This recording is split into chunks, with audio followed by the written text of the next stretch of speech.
America any safer now than it was when he was killed? Or from all we're seeing now in the Middle East, all the uprisings, all the kind of reverse Arab Spring, if you like, are you concerned that it may be a hornet's nest that's getting out of control? No, because I think that lots of times these uprisings are orchestrated. I believe in the works of Colonel L. Fletcher Prouty when he said, nothing just happens, everything is planned. I truly believe that. And so these uprisings that are happening right now, we don't know really who's behind them. They could be our own CIA helping to do it. Right, well, who knows? Did we know who we were backing? I mean, that's one of the key questions. Backing at what? Well, in Libya, in Egypt. I have no idea. All these countries. When you oppose a Mubarak or a Gaddafi or so on, did we really know who these rebels were? And are we now perhaps seeing the results of not knowing too well who they are? We're here wanting to give democracy to people who have lived, in my opinion, in the Stone Age. I think the bigger question to ask is, here we go, another religious war. Because most every war that happens on this planet is due to the fact of religion. One religion doesn't like the way another religion worships God, so we're going to kill you. I love religion, you know, and I say that sarcastically. Well, hang on, I thought and I say that because I've openly admitted I'm an atheist. I thought you said earlier that all wars were about, you know, oil and corporations. They are, but they're all religious-based, too. So they're all about religion and oil and corporations? Could be, and sure. Occasionally getting rid of the Nazis? Yeah. So my point is, well, the Nazis can be over many things. The Nazis was religious too. Look what they did to the Jews. So that brought religion in. Vietnam was religious because Diem, our puppet president, and our country brought 100 Christian Vietnamese down to the south to be the government. Well, the southern Vietnamese didn't like these religious characters from up north, so they then became the Viet Cong.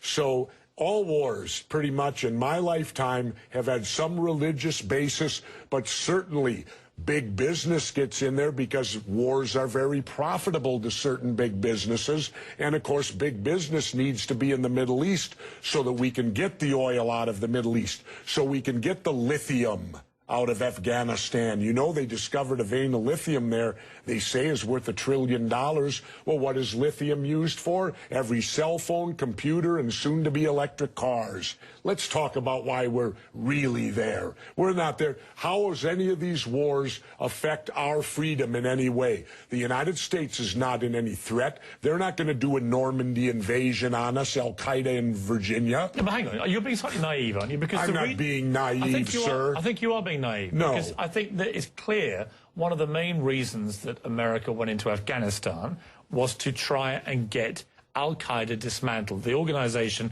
which committed the 9/11 atrocity. Really? Well, you don't think so? Well, how come Al-Qaeda put the heroin business out? They took all the poppy growers and stopped the production of heroin. What would you have done? Wait, now how much of that illegal heroin was propping up the international banks with laundered money, and when it dried up, the first recession happened? Well, now that we're back in there, we aligned with the poppy growers, and the heroin business is back up full swing again. I thought we fight a war on drugs here. All right, Jesse, we're not. What would you have done on September the 12th, 2001? What would you have done if you'd been president? What would I have done? Yeah. I would have done a legitimate investigation to find out what exactly happened on 9/11. How did they know who did this so quickly like they did Lee Harvey Oswald? How quick they knew Lee Harvey Oswald killed Kennedy. Because the people who did it were identified and we knew who they were. Well, then why couldn't we have stopped them beforehand if they were identified and we knew who they were? It was a failure of intelligence. Everyone's accepted No, it that. wasn't. We knew before with Condoleezza Rice's memo on August 6th when it stated right in the memo, bin Laden to steal planes and run them into buildings. And more stuff is coming out now also, how much the Bush administration ignored the intelligence. It was almost like they ignored it because they wanted it to happen. Oh, come off it, Jesse. No, not oh, come off it. Wait a minute. No. Every war fought starts with a false flag operation. You can't, in all seriousness, sit there and try and make out anybody. Okay, let me ask you this, Piers. Wait a minute. Let me ask you something. How much studying have you actually done of 9/11 other than what the government's told you and what mainstream media has told you? I've been studying it 4 years. I was editor of a national newspaper. I've talked to people. Wait a minute. In depth every day for 5-6 months. Really? So I know a lot about it. Well, one thing I do know is. Let me ask you this. You cannot say that any member of the Bush administration knew it was going to happen or wanted it to happen. It's a ridiculous thing to say. Ridiculous. Okay, let's talk about your BBC. I have a tape of a BBC reporter broadcasting directly back to England talking about a third building has collapsed. World Trade Center Building 7 talks for 7 minutes. All the while she's talking, World Trade Center Building 7 is still standing right behind her. It didn't fall for another half hour. Yet they were doing a pre-broadcast back to England that, yes, it's true, that this building fell and it hadn't fallen yet. If you're trying to make out the British Broadcasting Company, one of the most respected news organisations in the world, was inventing huge buildings falling over, you need to have a break, Jesse. We'll come back after the break and we'll talk about Israel and Iran. Are you kidding me? This is a fact, my friend.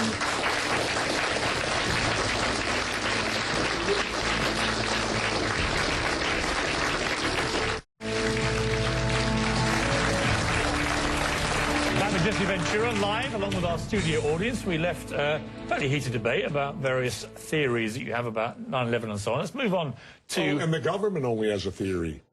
Right, well, the government has... No, this is a theory. Their theory is 19 Islamic radicals armed with box cutters defeated our multi-billion-dollar air defense system, all while conspiring with a bearded guy in a cave in Afghanistan. That is exactly what happened. That's their theory. No, that's not a theory. It's a fact. That's their theory. No, Jesse, that's a fact. That's what happened. Really? Yes, I'm sorry to kill your conspiracy theories, but that is what happened. Then why haven't anyone been brought up for trial? Because they haven't given one shred of evidence in a trial. In case you missed the story. Well, then what do we got all these guys in Gitmo for? And we got the supposed confessor to it, who they waterboarded 180 times to get the confession. Got news for you, Piers. If they waterboarded you 180 times, you'd confess to it. See, now you're missing the point. On that very point, I don't agree with Guantanamo Bay. I didn't agree with the waterboarding, personally. But let's move on. Let's move on to Iran and Israel. If you were the American president, with all the jungle drums beating now about Iran, would you take any military action? Well, first, let me state that Iran has to do this. Because if you notice, the United States doesn't mess with any country that's got nuclear capabilities.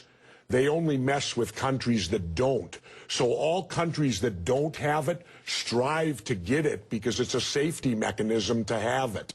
So, of course, Iran is going to try to get the stuff. Should they be allowed to have it? Should they be allowed to? I don't know. Well, yes or no? I don't know. You're a man of opinions. No, I don't. You may be running for office. You're entitled to know what you think. Not right now. You don't. I need to study it more. How very convenient. Yes, it is very convenient. So you know about everything that happened before 9/11, but right now, when you have Iran potentially nuking itself up, you don't have an opinion. Well, let's leave that up to the nuclear inspectors that go in there. They will tell us whether they're nuking it up before you decide to bomb them. I didn't decide to bomb anybody. No, but you seem to be very favorable. You're trying to put words into my mouth all the time, which is it's not a very good technique when you're debating with somebody. Just stick to facts. How many political offices have you held? None. Then don't tell me how to debate, because I've held 2. Oh, I've debated many times. But you've never won an election where a debate was required. I think you make some very sensible points, and you make some crackpot points. That's your opinion? Yes. How many people here think I make crackpot points? Yeah. 1. How many think I make sensible points? You're in a minority, my good friend. You're the minority.